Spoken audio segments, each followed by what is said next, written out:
One of our viewers wrote in and said, I'm an older woman and I've never had a vibrator and I'd really like to have one, but I'm scared. I don't know what to try out. I don't know what to get that won't be too strange or weird for me. Do you have any recommendations?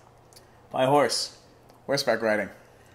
This is Reid Mahaka from readaboutsex.com. This is Cathy Bartuli from intimacydojo.com. I'm totally going to be serious now and just be like... You might explode. I might. Go ahead.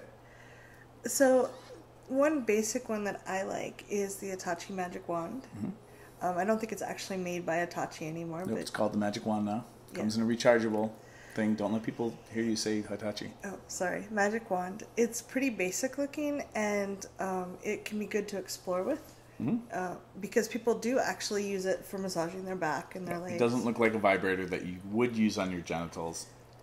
And everybody who knows what the Magic Wand is, we know. But your friends probably won't know. Yes. So it will seem like it is not a situation. Right. Sometimes it can be pretty powerful, and if you're not used to vibrators, you may want to put a washcloth down between the vibrator and your genitals, but it can be a really great one to explore with and just see what you like. Mm-hmm. Do you have any other recommendations? Well, so here's the thing. It's really starting to be a question of what kind of stimulation do you like. Mm-hmm. But if you've never had a vibrator before, you might not know what kind of stimulation you like. Regardless of your age, if you enjoy riding motorcycles, then probably something that vibrates between your legs is a really good idea. Mm-hmm. More broad sensation, if you like riding motorcycles. And then for some people, what they're looking for is either vibration that's really kind of very specific right around their clit. Some people like broad pressure and vibration of different degrees on their labia and their vulva. Some people like vibration on the inside, but not on their G-spot. Some people like vibration on the inside on their G-spot. So there's lots of different kinds of vibrators out there that will allow for that kind of exploration. If you want a good basic vibrator that has all the bells and whistles, then what I would actually recommend, and the Hitachi is a great vibrator, but you can't use it for penetrative. They do have attachments you can use. They do have attachments. But like there's all these other things that you might like. So, basically like there are a lot of companies that make a rabbit that has like swirly things and buzzy things and penetrative buzzy swirly things. And like Cal Exotics makes a really good one and just came out with a line of a lot of different like levels of rabbits, like a basic rabbit all the way up to like, the black belt rabbit.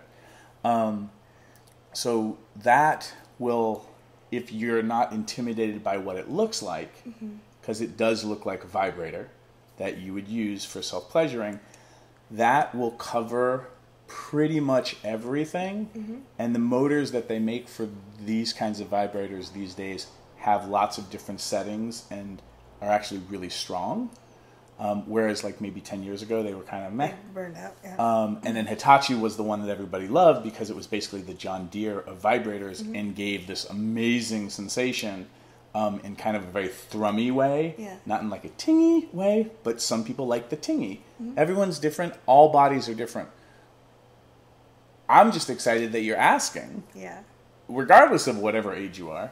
I think it's important, as somebody who doesn't have a clitoris, but does have a penis, I think exploring masturbation and play with other people with toys, especially vibrators, especially when you have a clit and labia and things like that, or whatever you call your genitals. I think it's great to explore different kinds of pleasure and seeing what your body likes. Yeah. Giving yourself that kind of permission is really important, and can make life really fun if you're into that. And if you're not into that stuff, that's cool too. Yeah. You're just not into that kind of sensation.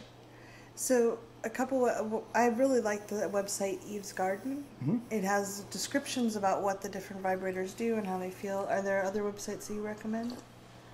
There's some great books out there about sex toys. Tristan Taormino has a guide to sex toys that's really awesome.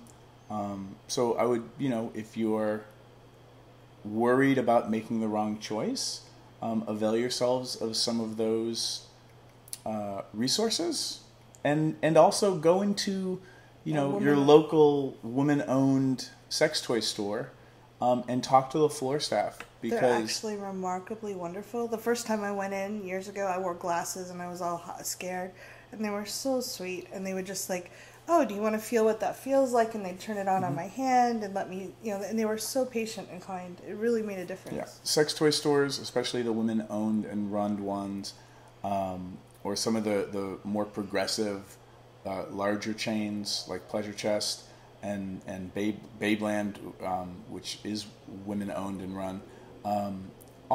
There is a feminist-owned or feminist-leaning sex toy store, adult boutique, probably near you. And if you can't get to one in person, you can always call them up and ask them if they have a moment to walk you through some stuff. Yeah. Good luck with this. I love that you're asking and exploring this, because your body can feel really good. And for those of you watching, what are your recommendations about vibrators? Leave them below. We're interested in hearing from you as well. Bye. Bye.